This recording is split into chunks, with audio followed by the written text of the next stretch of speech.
Hello, brave, wonder-filled soul friends. Welcome back to another Conversations with Kristin, that glorious time of your day where you explore human consciousness from the inside out with me. Thank you so much for being here. I'm so grateful for this platform to share. I feel very blessed by your presence along this magical, miraculous healing journey through life. How profound that I can sit here and speak words into a little tiny box thing that somehow records it and then will translate it to some interweb thing where other people can access it. What a miraculous time to be alive.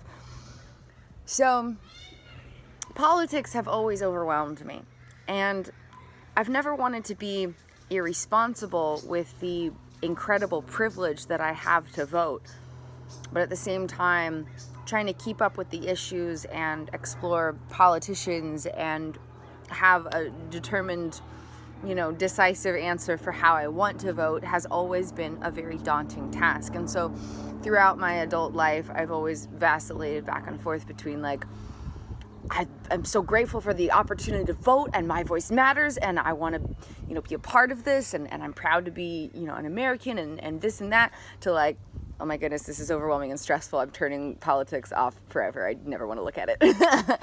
And so my life has been this gradual process of, finding a middle ground and allowing for the harnessing of my responsibility by this opportunity to vote and to have some kind of voice, at least, in the political game of this nation and of my state and where I live and all this stuff, but without allowing it to stress me out and jeopardize my well-being or anything. And so, using my understanding of neuroscience, I've kind of created an idea about how to go about it for this upcoming election. And I'm really excited to share this with you guys. So my concept is, so Peter Levine and other neuroscientists have discovered that approximately 80% of decision making comes from unconscious, implicit approach avoidance procedural body memories. So when politicians are voted into office, the manner in which they go about their decision making has maybe 20%, if that, 20% tops, to do with who they say they are and how they say that they're going to go about decision making and what they say they're going to stand for and what they say they're going to do. 20% of their decision making abilities once they're in office, tops, it could be 5 to 10%, maximum 20% of the way they go about decision makings is coming from their conscious decisions, their conscious awareness, their intentional choices relating to who they say they are and what they claim they stand for, etc.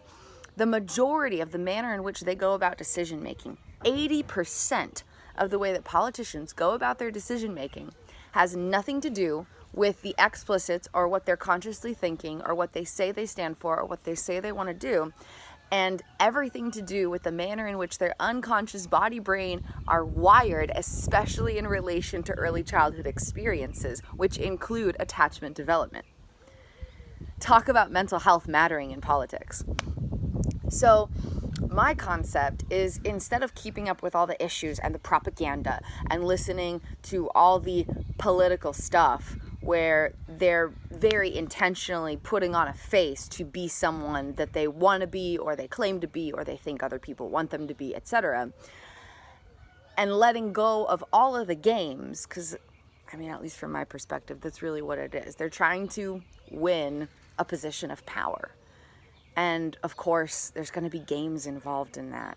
Just my perspective, of course. Just my perspective. But letting go of that and looking at who the person is, especially in relation to their life experiences and early attachment development, because that is going to indicate the style in which they go about making decisions once they're voted in.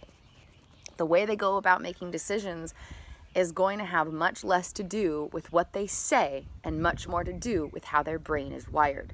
And they might not even know this. They might not even know how their brain is wired. Most politicians don't have that awareness. Again, just a perspective. I could be wrong. But from my perception, most politicians do not have the awareness to understand their unconscious memory systems in relation to their ability to make decisions in a position of power in this country.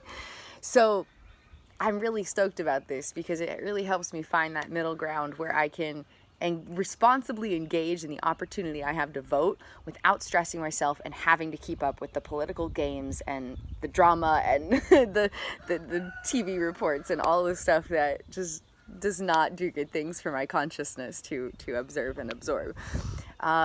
And so I don't know what it'll look like. This is just an idea, and I'm still gonna, explore what it actually looks like in tangible reality.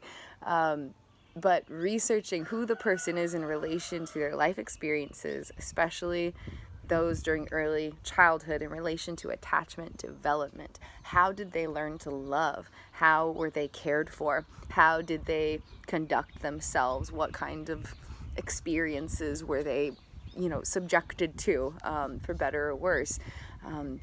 And people with trapped trauma inside of them are likely to have those traumatic responses influence their decision making.